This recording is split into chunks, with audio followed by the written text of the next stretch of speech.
Computer science videos here today to show you guys in tutorial 17 of programming in HTML5, HTML comments. Without further ado, let us start the video. So the first thing we need to do is go all the way down to the doc, click on Finder, go to the document, and then navigate to the HTML5 folder, double click, go to index.html, right click, open with text edit, and now we can close out to the Finder.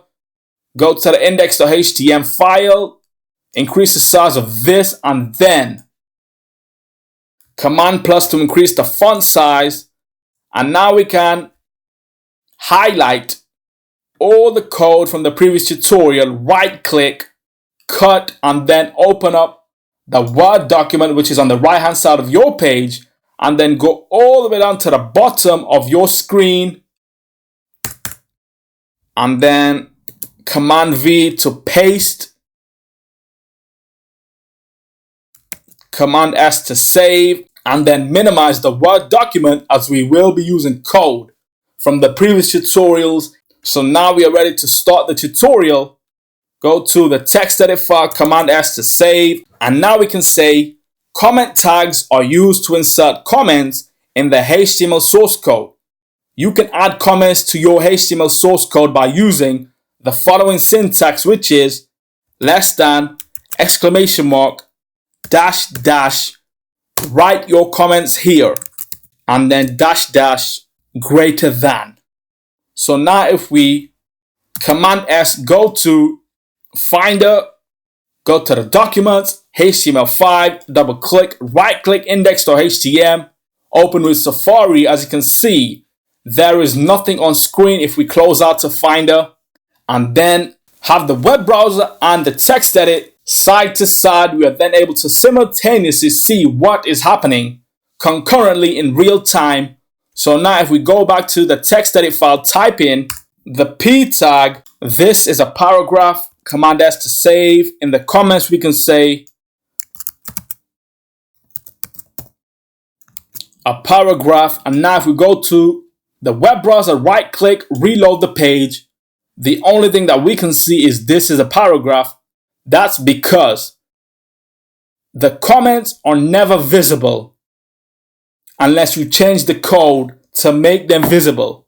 What we also need to know is comments are also great for debugging HTML because you can comment out HTML lines of code one at a time to search for the errors, which result in your web page not downloading or showing the correct text, photos on screen.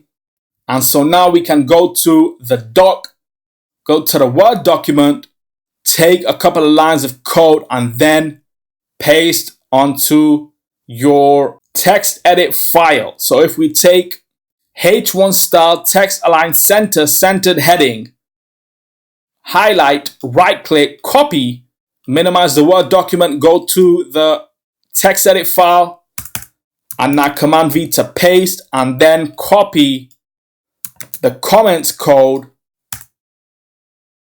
Command V to paste, take the previous line of code, cut, and then paste on top. And now we can change the paragraph to centered heading. Command S to save, go to the web browser, right click, reload the page, and now we have, this is a paragraph, a centered heading. If we rearrange, cut, paste on top, Command S to save, go to the web page, right click, reload, centered heading, this is a paragraph, and we don't see the comments because they are not visible on your web browser or any web page. That's because HTML works in a certain way, and we can tell the web page what we need to see and what we don't need to see. So we can now close out to Safari, save the text edit file, Command S to save, close out to that. That's it for this video. I'll see you guys in my next tutorial. Thanks for now.